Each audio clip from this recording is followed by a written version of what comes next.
बदकिस्मती से हुकूमत के वही हथकंडे हैं जो माजी में रहे हैं और इंशाल्लाह माजी की तरह वो हथकंडे कभी कामयाब नहीं होंगे। मकसद तो जाहिर है कि सिलेक्टेड नाअहल नालायक बुज़दिल हुकूमत से छुटकारा है ना। इस मुल्क के लोगों का इन माफिया से इनको आज़ादी दिलानी है, तो वो तो अभी करीब है, हम उसके इंशाल्लाह ताला उनसे छुटकारा हासिल हो जाएगा। ये जो आपने मुक्का मारा है फ्लेडो में, किसको मारा है? ये पीडीएम को। अस्सलाम वालेकुम नाज़रीन, इमरान याकूब खान साहब और ज़फ़र इलाली साहब के साथ मैं हूं Sameena Pasha. Programme view point में आपको खुशामदीद कहती हूं। अपोजिशन के दावे भी आपने देख लिए और आखिरी मुक्का फिरदौस आशिक आवान का भी आपने देख लिया, लेकिन हमें ये डिस्कस करना होगा कि आखिर आखिरी मुक्का होगा किसका और वो कितना जानदार होगा कि जो दूसरा फरीक होगा उसको वो चारों शाने चित कर देगा। अभी तक की अगर बात की जाए सियासी हिकमत अमली के हवाले से, तो अपोजिशन ने पीडीएम का जो प्लेटफॉर्म बनाया था उससे जो हिकमत अमली अपनी बताई थी उसके मुताबिक उन्हें पहले मरहले में हुकूमत को चलता करने के लिए जलसे करने थे। उन्होंने मुख्तलिफ शहरों में जलसे किए, कुछ में अच्छे जलसे हुए, कुछ में रुकावटों का भी सामना करना पड़ा, कुछ में उन्होंने बगैर रोक टोक भी जलसे किए और बड़े बड़े जलसे किए। कहीं बयानिए पर तनकीद हुई तो कहीं लोगों की तादाद पर तनकीद हुई, लेकिन कहीं ये जलसे सराहे भी गए और उनकी बड़ी तादाद से हुकूमती लोग भी मरूब नज़र आए। लेकिन जलसों का ये मरहला अब 13 दिसंबर को तकरीबन मुकम्मल होता नज़र आ रहा है, क्योंकि 13 दिसंबर वो आखिरी जलसा है लाहौर का जो पीडीएम के प्लेटफॉर्म से होने जा रहा है। उसके बाद 27 दिसंबर को पीपल्स पार्टी जलसा ज़रूर करेगी, जो कि वो आमतौर पर शहीद बेनज़ीर भुट्टो की बरसी के मौके पर करती है, लेकिन वो एक उनका रिवायती जलसा होता है। देखना ये कि वो उसे भी पीडीएम के प्लेटफॉर्म के थ्रू यूज़ करती है या फिर वो एक उसी तरह का रिवायती जलसा साबित होता है। लेकिन बहरहाल जो भी हो, दिसंबर में ये जलसे मुकम्मल हो जाएंगे। अब बड़ा सवाल ये है कि अगला लाहे अमल ऑपोजिशन का क्या होगा। जलसे तो हो गए छोटे बड़े जैसे भी, लेकिन बहरहाल उससे हुकूमत अभी तक तो नहीं गिरी। तो क्या अब इस्तीफों की तरफ जाया जाएगा, क्या लॉन्ग मार्च किया जाएगा या फिर मुज़ाकरात का ऑप्शन ही अपनाया जाएगा? देखना यह होगा कि इन तीनों में से ऑपोजिशन के पास कौन सी चॉइस आती है, कैसे आती है। अगर इस्तीफे हैं तो कौन कहाँ खड़ा है, अगर मुज़ाकरात हैं तो फिर इस्टेब्लिशमेंट से होंगे या फिर इसी हुकूमत से होंगे, कैसे होंगे, किन बुनियादों पर होंगे, ये बहुत बड़े सवालात हैं। और अगर लॉन्ग मार्च की तरफ बात जाती है तो क्या ऑपोजिशन किसी बंद गली में दाखिल तो नहीं हो जाएगी? तो मुख्तलिफ जो अब ऑप्शंस हैं उनके हवाले से ऑपोजिशन की जो स्ट्रैटेजी है और गवर्नमेंट उसे कैसे टैकल करेगी और वो आखिरी मुक्का कौन मारेगा, सबसे पहले आज इसी हवाले से गुफ्तगू करते हैं व्यू पॉइंट में। इमरान साहब, आपसे आगाज़ करते हुए, इस्तीफे, मुज़ाकरात, लॉन्ग मार्च, क्या होगा अगला ऑप्शन? जलसों से हुकूमत तो नहीं गिरी। बिस्मिल्लाहिर्रहमानिर्रहीम। समीना, मैं पहले और आखिरी मुक्के दोनों पे बात बाद में करूंगा, लेकिन आज सबसे बड़ा मुक्का जो पूरी कौम के मुंह पे मारा गया वो फैसलाबाद में मारा गया। एक 11 साल बच्ची सदफ जो के एक घर में काम करती थी, फुरकान नामी शख्स के, वहाँ पे उसके दोस्त राना मुनीर के बच्चे आए और उन्होंने सिर्फ और सिर्फ वहाँ वो मोर को तंग कर रहे थे, उसने मना किया कि आप इस मोर को तंग ना करें, और उन्होंने आके जिस तरह से उसे बेदर्दी से, बेरहमी से और जालमाना तरीके से पीटा, वो इस पूरी कौम के मुंह पे एक ना सिर्फ एक मुक्का है, मैं बल्कि समझता हूँ कि लम्हा फिक्री है। अदम बर्दाश्त इतनी बढ़ गई और ताकत का इस्तेमाल इतना बेदरीग हो गया। सिर्फ इसलिए कि वो एक गरीब बच्ची है, सिर्फ इसलिए कि वो मजबूरी की हालत में उनके घर में काम करती है। अगर राना मुनीर इतना ही बहादुर है तो अपने साथ के किसी अपने लेवल के बंदे के बच्चे को मार के दिखाए, उसको गाली दे के दिखाए, वो उसके दांत ना तोड़ दे। और फिर उसके बाद देखें, चाइल्ड प्रोटेक्शन भी हरकत में आ गया, वज़ीर आला ने भी नोटिस ले लिया, लेकिन होगा क्या? मैं आपको लिख के देता हूँ कि कल उसकी जमानत हो जाएगी। कल ना इतवार की वजह से वैसे तो ड्यूटी मजिस्ट्रेट ही ले लेगा, अदरवाइज परसों हो जाएगी। मेरी खुदारा इस वक्त अरबाब इख्तियार से ये दरख्वास्त है कि आप ऐसा काम करें कि किसी को ये जुर्रत ही ना हो कि इस तरह का कोई काम कर सके। बिल्कुल ठीक है। अब आ जाते हैं आपके सियासी मुक्के की तरफ। तो देखिए, अपोजिशन की स्ट्रेटेजी तो थी, वो 3 चीज़ों पे बेस करती थी। नंबर 1 था, उन्होंने अपनी पूरी हिकमत अमली को 3 लाइन्स पे तकसीम किया हुआ था। नंबर 1 था उनका ग्रीन, नंबर 2 था ऑरेंज लाइन और तीसरा था रेड लाइन। ग्रीन लाइन थी ये जलसे, जिसका ये 13 को, जैसे आपने कहा आखिरी जलसा है, अब 13 को उनकी ये ग्रीन लाइन तो हो जाएगी ख़त्म। उसके बाद ऑरेंज लाइन क्या है जी? ऑरेंज लाइन है उनकी लॉन्ग मार्च, कि वो लॉन्ग मार्च करेंगे, और उसके बाद इस्तीफे जो देना है वो उनकी आखिरी रेड लाइन है। ठीक। अब ये सारा अगला जो हफ्ता है ना, आप देखें, ये बड़ा क्रूशल है हुकूमत के लिए भी और अपोजिशन के लिए, खास तौर पर 8 तारीख को एक मीटिंग भी है। अब उसी तरफ आ रहा हूँ। 8 तारीख को जो मीटिंग होगी, उसमें ये बहुत सारी चीज़ें तय होना है। पीडीएम ने बहुत सारे अपने हिकमत अमली जो अगली है उसको तय करना है, और उसमें इन्होंने ये भी सोचना है कि अब उन्होंने आगे इस्तीफ़ा देना है या कब देना है या किस तरह से करना है। हमने कल भी जैसे प्रोग्राम में डिस्कस किया था कि एक तजवीज़ ये थी कि अपने अपने सरबराह को इस्तीफ़े दे दिए जाएँ, और जब वो समझें तो वो इस्तीफ़े दे दें। अब इस्तीफ़े देना इतना आसान नहीं होता, ना इस्तीफ़े मंजूर करना इतना आसान होता। आपको याद होगा पिछली हुकूमत में जब पीटीआई के लोगों ने इस्तीफ़े दे भी दिए थे तो उसके बावजूद वो कबूल नहीं, मंजूर नहीं किए गए थे, बल्कि उनको बाद में मना के अंदर वो ले आए थे असम्बली में वापस। लिहाजा ये बड़ी क्रूशल टाइम है, इसमें अब हुकूमत और अपोजिशन दोनों को इसमें। तो आपके नजदीक अभी इस्तीफे वाला ऑप्शन नहीं, अभी लॉन्ग मार्च वाला ऑप्शन, अभी लॉन्ग मार्च वाला ऑप्शन होगा, उसके बाद इस्तीफों पे बात आएगी। हिलाली साहब से बात करने देते हैं। हिलाली साहब, आपको क्या लगता है कि अब ऑपोजिशन जलसे करके तो हुकूमत नहीं गिरा सकी पहले मरहले में, वैसे कितना आप स्कोर देंगे ऑपोजिशन को, इसमें कितने पॉइंट स्कोर किए पहले मरहले में इन्होंने? और साथ ये भी कहिए कि आगे आप क्या समझते हैं, लॉन्ग मार्च की तरफ अब ये जाएंगे या फिर इस्तीफों की तरफ जाएंगे? नहीं, पहले तो लॉन्ग मार्च करेंगे ये, मगर लॉन्ग मार्च के पहले ये जो 7 कब है इनका जलसा लाहौर का? 13 दिसंबर, 13 तारीख को। ये जलसा जो है हर चीज़ को डिटर्मिन कर देगा। अगर ये जलसा उनका उतना बड़ा हो जितना ये पैसे उस पर खर्च रहे हैं और जितना इन्होंने कहा है कि हम 1 लाख 2 लाख ये वो, तो फिर तो मेरे ख्याल में लॉन्ग मार्च कामयाब होना ये है, चांसेस आर गुड। मगर अगर ये जलसा फ्लॉप हो गया तो फिर तो मेरे ख्याल में लॉन्ग मार्च भी फ्लॉप हो जाएगा, और फिर रेजिग्नेशन जो है, इस्तीफ़े जो हैं, उस पर देखिए बड़ा उस पर डिफरेंसेस हैं।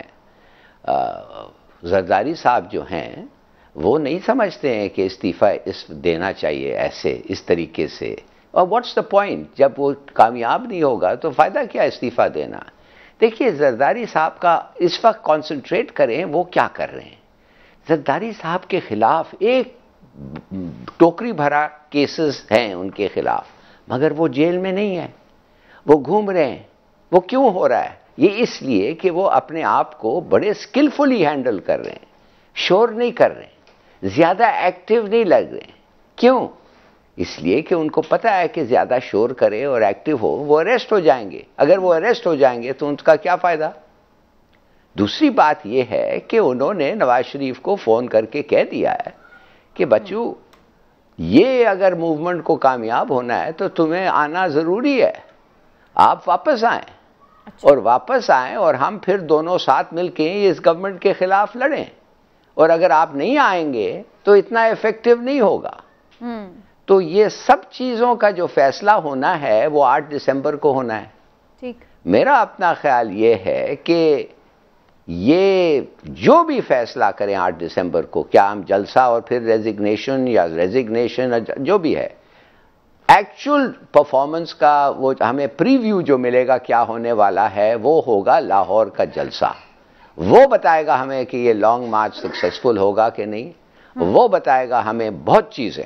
और मेरे ख्याल में उसके लिए लॉन्ग मार्चेस तो पहले भी हुए हैं, मौलाना साहब ने भी किया, वहां जाके धरना भी दिया, उससे भी हुकूमत तो फिर भी नहीं गिरी थी। तो रिजल्ट ओरिएंटेड तो लॉन्ग मार्च भी रहे, ये तो जरूरी नहीं है।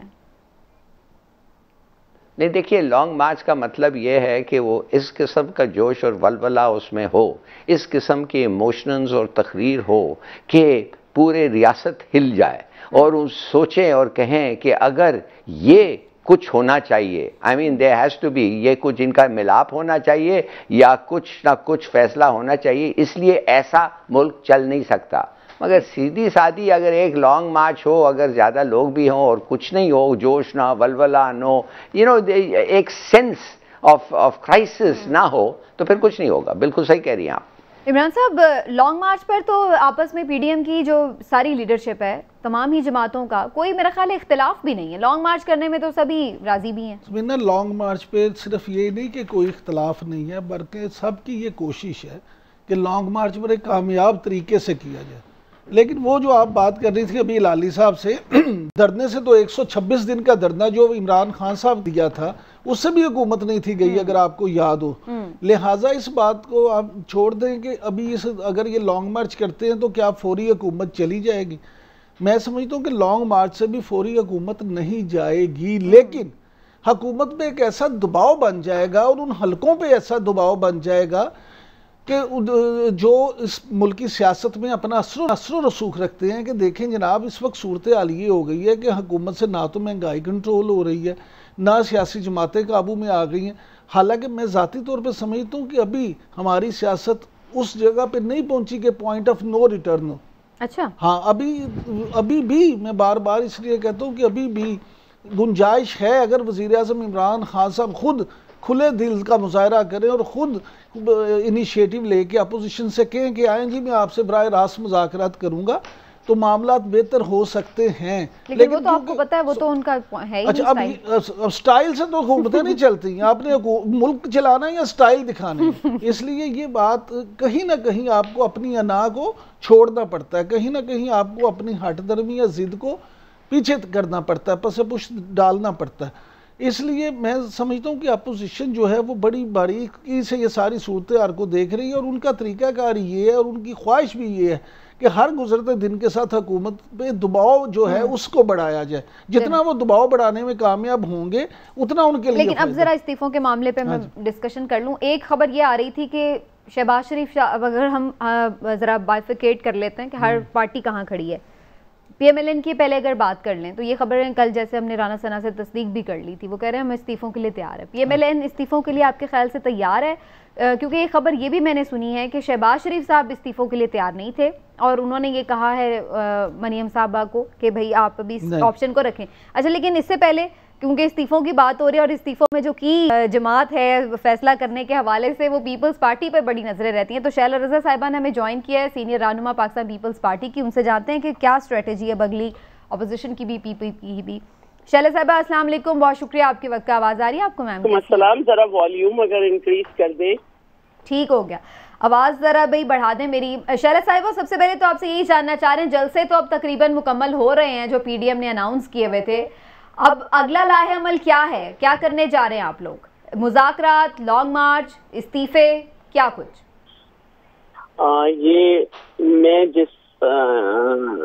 मैं एक वर्कर हूँ और मैं इस लेवल के वर्कर नहीं हूँ कि जहाँ पे ये फैसले हो रहे हैं वहाँ मैं बैठी हूँ, लेकिन पीडीएम जो है इसका अपना लाहे अमल तैयार कर चुकी है और इस जलसे के बाद या इस जलसे में उसको अनाउंस किया जाएगा।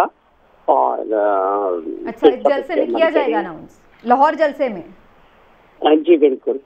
तो पीपल्स पार्टी के हवाले से ये खबरें आ रही हैं कि शायद आप लोग विफाक में तो इस्तीफे देने के ऑप्शन पे गौर कर रहे हैं, लेकिन सिंध गवर्नमेंट से इस्तीफे नहीं देंगे जैसे पीटीआई ने भी किया था 2014 में। ऐसी ऑप्शन जेरे गौर है? फैसला नहीं हुआ लेकिन जेरे गौर है? ऐसी कोई बात नहीं है। चेयरमैन बिलावल एक नहीं बारहा ये कह चुके हैं कि पाकिस्तान पीपल्स पार्टी जो है वो पीडीएम के फैसलों की पाबंद है और हम आगे तक जाएंगे। तो मुझे नहीं मालूम कि अभी पीडीएम का अगला लाहे अमल इस्तीफा है या लॉन्ग मार्च है या धरना है, मुझे नहीं मालूम। लेकिन पीडीएम में जो भी फैसले हो रहे हैं बहुत मिलके हो रहे हैं और जमाते इस्लामी भी जो माजी में पीटीआई की केपी में है ज्वाइंट एक गवर्नमेंट का पार्ट चुकी है, रह चुकी है, वो भी अब पीडीएम में शामिल होने का ऐलान कर चुकी है। तो वक्त आ गया है कि जो हमारी एक मूवमेंट है उसको तेज किया जाए। अच्छा शैला साहब, ये बताइएगा कि आपकी जब हुकूमत थी उसकी आपको याद होगा ताहिरुल कादरी साहब आए थे, फिर नवाज शरीफ की हुकूमत में इमरान खान आए, तो धरनों से आमतौर पे तो ये देखा गया कि लॉन्ग मार्च या धरने से हुकूमतें तो नहीं जाती। तो आप क्या समझती हैं, आपका ये लॉन्ग मार्च या धरना किस हद तक हुकूमत को गिराने में कामयाब हो सकेगा? अच्छा, पहली बात तो ये है कि हमारी मूवमेंट में और इमरान साहब की मूवमेंट जमीन आसमान का फर्क है। वो सिर्फ 4 सीटों के लिए थी जो आज भी उनके पास नहीं है। और इस मूवमेंट में अवाम शामिल हो चुके हैं। ये इनकी नाअहली जो इनकी नाअहल हुकूमत की तरफ से अवाम के हिस्से में आई है, मुल्क के हिस्से में आई है, जिसकी सजा में लोग बेरोजगारी और गुर्बत का शिकार है, महंगाई उरूज पे है।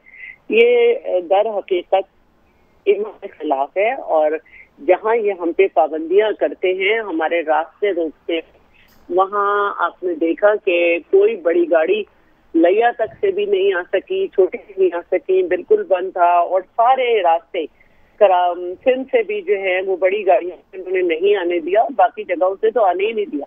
लेकिन शैला साहब सवाल तो वहीं पे खड़ा है कि लॉन्ग मार्च कर लिया आपने, हुकूमत तो नहीं उससे गिरेगी, जैसे हमने अभी इमरान साहब ने भी बात की, जो भी रिसेंट माजी में हमने देखा है। आप लोगों को क्या एश्योरिटी है कि हुकूमत गिर जाएगी? मैं अपनी बात पूरी कर लूं तो मैं फर्क बता रही थी कि इनको जो है कजन ने आके सहारा दिया था और इनके पास अवाम नहीं थी।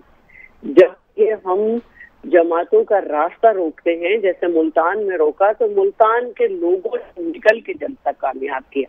तो इनके खिलाफ राय हमवार हो चुकी है और अवाम का समंदर के सामने इनको जाना होगा। अच्छा शैला साहबा, बिलावल साहब की रिपोर्ट अब सही आ गई है, ठीक हो गई है माशाल्लाह, तो अब आसिफा भुट्टो साहिबा आप मजीद भी जलसों से खिताब करेंगे या अब बिलावल भुट्टो ही जाएंगे जलसों में? क्योंकि इसमें पीडीएम में हर पार्टी का एक रिप्रेजेंटेटिव खिताब करता है, तो मैं समझती हूँ कि चेयरमैन ही जाएंगे। लेकिन आसिफा साहिबा इलेक्शन में भी छोटी छोटी कैंपेन कर रही थी और वो अपना सियासी सफर का पहले ही आगाज कर चुकी हैं। तो अगर 2 मेंबर जो है किसी पार्टी के बोले कोई ऐसा इरादा हुआ तो फिर जरूर जाएंगी। लेकिन अभी तक हमने यही देखा है कि पीडीएम के जलसे में बिलावल खिताब करेंगे। ठीक है, बहुत बहुत शुक्रिया आपका शैला रज़ा साहिबा, आपने वक्त दिया। शैला साहिबा गुफ्तगू आपने सुनी। हिलाल साहब, वैसे तो बल्कि मैं इमरान साहब से सवाल कर रही थी तो पहले मैं उन्हीं से जवाब ले लेती हूँ। इमरान साहब, जो हम बात पहले PMLN के हवाले से कर रहे थे, अब चूँकि पीपल्स पार्टी का मौक़िफ़ आ गया तो पहले उन्हीं के हवाले से बात कर लेते हैं। आपने ये खबर सुनी है कि ये सिंध से शायद इस्तीफे नहीं देंगे, लेकिन उस पर शायद पीपल्स पार्टी रजामंद हो गई है कि विफाक से बेशक हम लोग भी इस्तीफे दे दें। अच्छा देखिए, पहली बात तो मैं आपको बताऊं, जो मुस्लिम लीग नून और पीपल्स पार्टी है, बिल्कुल पीपल्स पार्टी की रिजर्वेशंस हैं क्योंकि उनकी सिंध हुकूमत है। लेकिन जो मुस्लिम लीग नून की आपने बात की कि उसमें से कुछ लोग देना चाहते हैं, शहबाज शरीफ साहब ने भी ये नहीं कहा कि हम इस्तीफे नहीं देंगे। उन्होंने मरीम नवाज से मुलाकात में भी ये कहा कि इस्तीफों को आखिरी ऑप्शन रखें, यानी पहले आप मुज़ाकरात के दरवाजे बिल्कुल बंद ना करें, पहले आप ये लॉन्ग मार्च देखें और अपने जो मुकालमा है उसको करें। अगर हमें किसी तौर भी कोई कामयाबी नहीं मिलती तो हम, क्योंकि सब नवाज शरीफ के सिपाही हैं, इसलिए आखिर में हम इस्तीफों की ऑप्शन पे कायम हैं। इसलिए जो राना सनाउल्लाह की आपने बात की थी कि उन्होंने ये फैसला किया है कि हम इस्तीफे देंगे, तो मुस्लिम लीग नून में इस बात पे इख्तलाफ नहीं है कि इस्तीफे देने हैं या नहीं देने, लेकिन इस बात पे जरूर है कि कब देने। ठीक है, टाइमिंग के हवाले से। लेकिन उनका वो उस तरह गवर्नमेंट भी तो स्टेक पे नहीं है ना। पीपल्स पार्टी के लिए जाहिर है कि वो स्टेक पे उनके भी है। राना सना ने तो अपना दे दिया था पॉइंट ऑफ व्यू। लेकिन हिलाल साहब, आपको क्या लग रहा है पीपी की स्ट्रेटेजी क्या होगी इस्तीफों के ऊपर? पीपी की स्ट्रेटजी ये होगी कि जब तक वो प्रोविंस में बैठ कर के पैसे बना सकते हैं और लूट इकट्ठा कर सकते हैं वो करेंगे। वफाक को तो वो कहेंगे जाए जहन्नम में, क्या फ़र्क पड़ता है। अपनी गवर्नमेंट वो प्रोविंस में रखेंगे और इलेक्शन के लिए पैसे इकट्ठे करेंगे और क्या। और मैं तो समझता हूँ जितना जल्दी ये इस्तीफ़ा दे के दफ़ा हो, क्या फ़र्क पड़ता है जी। मैं तो समझता हूँ कि अगर आप डिस्टेबलाइज करना चाहते हैं इस सिचुएशन को, इनका तो पूरा मकसद ही ये है ना, डिस्टेबलाइज करना है पाकिस्तान को, कि कोरोना के मिडल में आप जलसे के बारे में बात करें, 2-2 लाख लोगों को कोरोना के पैंडेमिक के बीच में निकालें। ये इस हाइट ऑफ इररिस्पांसिबिलिटी आपको नहीं लगता है ये? आप मुझे बताएं, एक और मुल्क बता दें, ज़ुलू लैंड बता दें, क्या आप समझते हैं ऐसा कोई लोग निकलते हैं इधर? इनके बारे में देखिए, मैं आपको अमेरिका में तो इलेक्शन हो गए पूरे, तो क्या हो गया पैंडेमिक में? तो जलसे तो नहीं हुए। और अमेरिका के देखिए आप कोरोना वायरस का क्या हालत है, और अमेरिकनों ने ट्रंप को हराया इसलिए, उस पागल को इसलिए हराया कि वो पागल की हरकतें कर रहा था। वो तो कह रहा था मिलो बगैर मास्क, इधर जाओ उधर जाओ। कम से कम हमारी गवर्नमेंट ये नहीं कर रही है, मगर लोग तो ऐसा बिहेव कर रहे हैं जैसा कोई है ही नहीं पैंडेमिक। तो मेरे ख्याल में अब देखिए, इसको स्पेक्युलेट करना, इस चूज से ये पावर चाहते हैं इसलिए कि पावर में आएंगे, फिर पैसे बनेंगे और लूटमार शुरू हो जाएगी, और कुछ नहीं है। This is the one solid purpose. मैं आप लोगों को फवाद चौधरी साहब का एक डायलॉग, किस बात पे डायलॉग करें, किस बात पे डायलॉग भी कह रही है कि हो सकती है। एक सेकंड हिलाल साहब, मुझे सिर्फ एक मौका नहीं, तो कौन कह रहा है? कौन कह रहा है? फवाद चौधरी भी कह रहे हैं, और ऑपोजिशन के भी कुछ रहनुमा ये कह रहे हैं, कायरा साहब भी उसमें शामिल हैं कि जी नेशनल डायलॉग होना चाहिए। वो तो जो भी कहें, मौका देने दें। मैं जरा फवाद चौधरी साहब को सुनवा दूं कि उन्होंने डायलॉग के हवाले से क्या बात की। उन्होंने कहा कि हुकूमत और ऑपोजिशन के दरमियान बात की बेहतरी जरूरी है, बातचीत होनी चाहिए ताकि अहम जो कानून साजी है वो हो सके, तरमीम हो सके। सुन लीजिए जी उनकी बात। मेन इंटरेस्ट उनका यह है कि वज़ीर आज़म के ऊपर और हुकूमत के ऊपर इतना दबाव हो जाए कि नैब लॉ में तरमीम के ऊपर हुकूमत राजी हो जाए, उससे इनके जो 8 केस हैं उनको फ़ायदा पहुंचे। इससे ज़्यादा इनका कोई एजेंडा नहीं है। लेकिन इसके बावजूद मैं समझता हूं कि हुकूमत और अपोजिशन के दरमियान ताल्लुकात कार में बेहतरी, एक रूल ऑफ गेम्स का तय होना, ये पाकिस्तान के लिए इम्पोर्टेंट है। जी देखिए, फवाद चौधरी जो है ना, वो एक समझदार सियासतदान है। वो सियासत को समझते हैं, वो इस बात को समझते हैं कि सियासत में कभी भी सूरत हाल को पॉइंट ऑफ नो रिटर्न पे नहीं लेके जाना चाहिए। इसलिए वो डायलॉग की बात कर रहे हैं, इसलिए वो कह रहे हैं कि जनाब अभी डायलॉग होने चाहिए और इससे कोई सूरत हाल निकालनी चाहिए, क्योंकि उन्हें भी ये पता है कि अगर डायलॉग ना हुए और बिल्कुल दीवार के साथ लगा दिया गया तो फिर क्या होगा? फिर ये सारा जमहूरी सिस्टम भी लपेटा जाएगा, और अगर जमहूरी सिस्टम लपेटा जाता है तो फिर तो किसी भी सियासी पार्टी ब्रेक पर जाने से पहले मैं हिलाली साहब से क्वेश्चन ये जरूर कर लूं। हिलाली साहब, आखिर जंगों के बाद भी तो डायलॉग होते ही है ना, तो अगर ऑपोजिशन जलसे कर ले, लॉन्ग मार्च कर ले, इस्तीफे भी दे दे, कुछ भी कर ले, डायलॉग तो करने ही पड़ेंगे। लेकिन सवाल यही कि डायलॉग होंगे किस तरह, किससे होंगे, फरीक कौन से होंगे, उसकी पार्टीज कौन सी होंगी? देखिए, एक एक के साथ बैठना का इसका मतलब नहीं है कि डायलॉग शुरू हो गया। You must talk to each other, you can't talk past each other. ये कोई डायलॉग नहीं है। फवाद चौधरी ने बड़ा सही कहा। उसने कहा इनका मकसद ये है कि 8 केसेस से बचना, एवरीथिंग एल्स इज सेकेंडरी। उसके बाद वो कोई फर्क नहीं पड़ता है, अगर ताल्लुकात अच्छे हो ना हो। ये केसेस अगर रहेंगे ताल्लुकात अच्छे नहीं रहेंगे, ये केसेस हटेंगे नहीं तो ताल्लुकात बुरे ही रहेंगे। It's so obvious. तो क्या आप एक्सपेक्ट करते हैं ऐसे डायलॉग से? क्या रिजल्ट आना चाहिए? यही आ सकता है कि किस दिन इलेक्शन होंगे, और वो तो इलेक्शन कमिश्नर आपको बता देगा। और क्या आप उनसे पूछना चाहते हैं? चलिए, मुझे मुख्तसर बात समीना, मुख्तसर बात ही है, लाली साहब 2.5 साल में अपोजिशन के रहनुमाओं के साथ जो हो गया, इससे ज्यादा आप क्या कर लेंगे? बात सिर्फ इतनी है कि हुकूमत को भी चाहिए कि बड़े भाई के किरदार के तौर पे इनको बुलाए, साथ बिठाए, इस पे जरूर डायलॉग के अलावा ये करें, जरूर करें कि जनाब एहतसाब होगा लेकिन गैर जानिबदाराना होगा। जहां आपको लगे कि हुकूमती को दबाव, आप बताएं, हम आपकी वो जो रिजर्वेशन है दूर करेंगे। लेकिन ये बिल्कुल नहीं है कि आप किसी को मुंह ही ना लगाएं और उससे ये भी उम्मीद रखें कि वो आपके साथ सही चले। ऐसे होता नहीं कहीं। चलें जी, देखते हैं 8 दिसंबर को ऑपोजिशन जब पीडीएम के मुत्तफ़िक़ा प्लेटफॉर्म से क्या फैसला करती हैं। लेकिन जैसे जैसे ऑप्शंस कम होंगे वैसे वैसे ना सिर्फ ऑपोजिशन पर दबाव होगा, क्योंकि ऑप्शंस कम होने से दबाव बढ़ता जाता है, उसी तरह हुकूमत पर भी दबाव होगा अगर ऑपोजिशन एक बड़ा क्राउड जमा करने में कामयाब हो जाती है। देखते हैं जी आने वाले दिनों में क्या होता है। अभी एक ब्रेक लेते हैं, ब्रेक से वापस आते हैं तो ये कहेंगे कि ऑपोजिशन तो जो दबाव डाल ही रही है, ये तो इत्तेहादी भी जो वक्फे से थोड़ा कांटा चुभोते हैं, उसकी क्या वजह है? अमीनुल हक साहब ने क्या कह दिया आपको बताएंगे एक ब्रेक के बाद। 25 जुलाई 2018 आरटीएस बंद होना शुरू हो गया। पोलिंग एजेंट को पोलिंग स्टेशन से बेरखर शाम 6 बजे के बाद निकाला जाने लगा। हमारे 5 कौमी असेंबली की ऐसी सीट थी जिसे हमें 3000 से लेकर 3500 वोटों से हराया गया, और हम समझते हैं कि इसके बेनिफिशियरी जो थे वो पीटीआई थी। पीडीएम अपने कानूनी, अखलाकी और जमहूरी हक को इस्तेमाल कर रही है, बिल्कुल करे। ये से जनाब MQM के रहनुमा अमीनुल हक साहब, और ये पाकिस्तान तहरीक इंसाफ के इत्तेहादी हैं, लेकिन हमें नज़र आया कि GNN से जो उन्होंने खुसूसी गुफ्तगू की है उसमें उन्होंने ना सिर्फ ये कि जो PDM का मौक़िफ़ है धांधली के हवाले से कि जी 2018 के इलेक्शन में धांधली हुई उसको सपोर्ट किया, उनके जलसे जुलूस को सपोर्ट किया, बल्कि वो ये भी कह रहे थे कि उनको नुकसान पहुँचा के उनके इत्तेहादी PTI को फ़ायदा हुआ।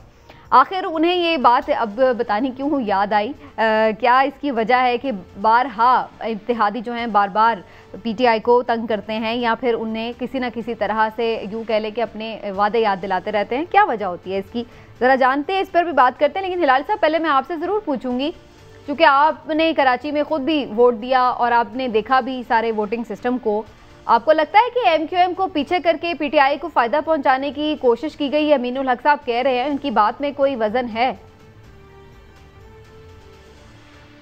नहीं, मेरे ख्याल में कि पता नहीं, मुझे तो ये महसूस नहीं हुआ कि ऐसी कोई चीज़ हुई है। मगर अगर ये कह रहे हैं तो 2 साल बाद क्यों कह रहे हैं? देखिए, इनका अब आप कैरेक्टर समझिए कि ये किस किस्म के लोग हैं। पहले तो इनके खिलाफ बकौल इनके कि इनके खिलाफ बहुत बड़ी नाइंसाफ़ी हो रही है, मगर वो पी के हजम करके वो वही गवर्नमेंट के साथ आके बैठ गए हैं जिनसे जो ये कह रहे हैं उन्होंने उनके वोट चोरी किए। और what sort of a person, ये किस किस्म के लोग हैं भाई?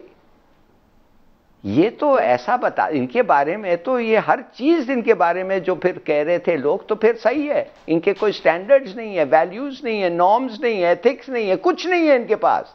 2 साल बाद उठ के कहते हैं कि हमारे जैसे, अच्छा कहने के बाद रिजाइन भी नहीं करता भाई, कह के हट जाओ, तुम्हारे 5 सीट्स लेके चले जाओ, नहीं वो भी नहीं करते। तो इसका मतलब क्या है? देखिए, इसका मतलब ये है कि ये अब इन्होंने देखा है कि PMLQ ने जब थोड़े से आवाज़ उठाए थे और कहने लगे कि भाई हमारे साथ बड़ी न्याती हो रही है और ये इसको तुमने ये नहीं बनाया और इसको तुमने उन्होंने नहीं बनाया, तो उन्होंने कहा यार हमारा भी वक्त आ गया है, हम भी थोड़ा सा करें। और फिर इमरान खान साहब गए भागते भागते शुजात साहब के पास, उधर उन्होंने बैठा और उस मीटिंग के बाद एक ही सेंटेंस का एक कम्युनिके आया था, everything has been sorted out, हर चीज़ ठीक हो गया है और हम सब बड़े खुश हैं। तो इन्होंने सोचा कि भाई अगर वो हो रहा है तो इधर भी कर ले। मगर एक चीज़ मैं आपको बता दूं, MQM और PTI ये एक कुदरती दुश्मन हैं, होना चाहिए, इसलिए कि ये एक ही जगह के लिए compete कर रहे हैं, वो है कराची, है ना। तो मैं हैरान हूं कि ये कैसे एक पार्टी के साथ उन्होंने एक कोalition बनाया है जिस पार्टी के खिलाफ वो इलेक्शन में खड़े रहेंगे, जो कॉम्पिटिटर है उसी के साथ कैसे हाथ मिला लिया। ठीक है, ये आपका अच्छा लॉजिक है इसमें। लेकिन आपने जो बात की है कि PMLQ के साथ अब मामला बेहतर हो गए, जैसे उन्होंने खुद भी कहा, क्या ये हमेशा के लिए हो गए बेहतर? इमरान साहब से जानते। इमरान साहब, वैसे तो आप इस पर भी जो कमेंट करना चाहें, आखिर MQM को इस वक्त क्या चाहिए जो उन्होंने ये नई एक फुलझड़ी छोड़ी है, एक चीज़, और दूसरी ये कि फिर PMLQ के साथ सारे मामला सेटल हो गए। समीना, देखें, पाकिस्तान की एक सियासी हकीकत है, वो क्या है वो आपको मानना पड़ेगी। सियासी हकीकत ये है कि जो भी हुकूमत में इस तरह से इत्तेहादी होते हैं, जब भी हुकूमत में कोई मुश्किल या बुरा वक्त आता है तो उनकी डिमांड्स बढ़ जाती हैं। अब भी आप ये देखें कि 2.5 साल के बाद अमीनुल हक साहब को ये याद आया कि जी 3000 या 3500 वोटों से हराया था, और MQM तो इन डिमांड्स करने में और पूरा करने में सबसे ज्यादा तजर्बाकार है। MQM से ज्यादा तजर्बा तो किसी को इस चीज का है ही नहीं, लिहाजा उनसे बात करना, इस हवाले से उनसे कुछ भी तवक्को की जा सकती है। आप उनसे ये भी तवक्को रखें कि अगर MQM को ये नजर आया कि PTI की मकबूलियत कराची में कम नहीं हुई तो शायद वो अगले इलेक्शन में ये भी कहें चले जी हम सीट एडजस्टमेंट कर लेते हैं। अब आ जाते हैं काफ पे। अच्छा। देखिए, चौधरी बरादरान जो है ना, वो बड़ा सियासी तजर्बा रखते हैं, और वो अब सिर्फ इतना नहीं है उनका मामला कि सिर्फ वजीर आज़म आए और सब अच्छा हो गया, ऐसे नहीं होगा। तो उन्होंने भाई कह दिया ना, उन्होंने, वो वफादार आदमी, उन्होंने वफादारी में कह दिया। आप एक चीज को समझे कि उन्होंने कोई पहली दफा वजीर आज़म नहीं देखा, या कोई इमरान खान पहला वजीर आज़म नहीं है जो उनके घर आए हो। उन्होंने कई वजीर आज़म भुगताए हैं और कई अपनी मदद से बनाए हैं। चौधरी शुजात खुद वजीर आज़म रहे हैं। गुजारिश ये है सिर्फ कि काफ लीग उस वक्त तक सब अच्छा नहीं कहेगी या नहीं मानेगी जब तक उससे के साथ किए गए वादे पूरे ना किए जाएं। अगर इमरान खान साहब वाकई मोनिस लाई को मिनिस्टर बना देंगे, उनके साथ किए गए वादे पूरे करेंगे, फिर वो राजी हो गए। दूसरी बात सुन ले, बात आधे टाइम की नहीं है, बात वादे की है। दूसरी सबसे बड़ी बात कि काफ लीग का इस वक्त जो है ना अब वो इसमें भी ज्यादा नजर अगले इलेक्शन और खास तौर पे बलदियाती इलेक्शन पे है। वो पंजाब में अपना खोया हुआ मुकाम दोबारा बनाना चाहते हैं, हासिल करना चाहते हैं, इसलिए वो अब कैनवस को बड़ा करके देख रहे हैं। लाली साहब शॉर्ट कमेंट कीजिएगा, मुझे 1 मिनट में ब्रेक लेनी है। देखिए, असेसमेंट इनका बिल्कुल सही है। मैं सिर्फ ये कहना चाहता हूँ कि अब एक तरीके से इनकी जो हरकतें हैं MQM के आपने देख लिया, दूसरी तरफ पगाड़ा साहब देखिए कितने मुख्तलिफ आदमी हैं। वो कहते हैं कि हम इनके साथ इत्तेहादी हैं और अगर इनका फेलियर होगा हम फेल होंगे इनके साथ, और अगर इनका सक्सेस होगा हम उसके साथ सक्सेस होंगे। ये है तरीका। ये एक ब्रेक लेके मैं आती हूँ, फिर मैं आपसे बात कंप्लीट करवा लेती हूँ। लाली साहब ब्रेक जरूरी है जी, ब्रेक ले लेते हैं। वेलकम बैक नाजरीन। बात हो रही थी इत्तेहादियों की, MQM को क्या हुआ और क्यों लीग क्यों बार बार रूठती मानती है। हिलाल साहब आप बात मुकम्मल कर लीजिए, बिल्कुल अब हमारे पास थोड़ा टाइम है जी। जी कुछ नहीं, मैं ये कहना चाहता था कि पगाड़ा कम से कम कह रहा है कि हम तुम्हारे साथ पार्टनर्स हैं, एक कोलिशन गवर्नमेंट है, हम आपके साथ रहेंगे और आपके साथ अगर आप कामयाब होंगे हम आपके विक्ट्री में हम भी होंगे, और अगर फेलियर हो गए तो हम भी फेल होंगे। ये तरीका जी कोई कोएलिशन का। ये क्या 2 साल बाद कहने तुम चोर हो, ये हो, वो हो, और फिर भी गवर्नमेंट में बैठे रहे हो। मैंने तो ऐसी इस किस्म की मोरालिटी तो देखा ही नहीं है कभी। फिर मैं आपको बताता हूँ, इन लोगों का है ही नहीं morality. When are you going to come to grips with that issue? है ही नहीं इनके पास कुछ स्टैंडर्ड्स, कोई वैल्यूज, नॉर्म्स है ही नहीं। और कराची के मसाइल की ये सर बात करते हैं अगर, तो मैं तो देख रही हूँ अभी पिछले 2-3 हफ्तों में रेगुलर कराची ट्रांसफॉर्मेशन पैकेज के हवाले से इजलास वगैरह भी हो रहे हैं, तो कुछ थोड़ी सी हलचल तो उस पर वैसे चल रही है। तो अगर कराची के मसाइल के हवाले से बात है इमरान साहब, तो सबीना कराची के मसाइल हल होने चाहिए। ये MQM की डिमांड नहीं है, ये तो पूरे पाकिस्तान की डिमांड है, क्योंकि कराची के मसाइल हल होंगे तो आधे पाकिस्तान के मसाइल हल होंगे। जाहिर तो वो यही कहते हैं कि हमारा मसला ये है। नहीं, वो गलत कहते हैं। वो उनके अपने जाती मसाइल हल नहीं हो रहे, वो चाहते हैं कि उनके मसाइल हल हो जाए। ठीक है, वज़ीर आज़म साहब को चाहिए कि वो अपने उन पर जाती मसाइल पे तवज्जो ना दें, कराची के मसाइल MQM के मसले हल कराची के बाद में कर लें। जी नाज़रीन, हमारा प्रोग्राम खत्म हो गया। अपना फीडबैक जरूर दीजिएगा। कल इंशाल्लाह आपसे फिर मिलेंगे। इजाजत दीजिए, अल्लाह हाफ़िज़।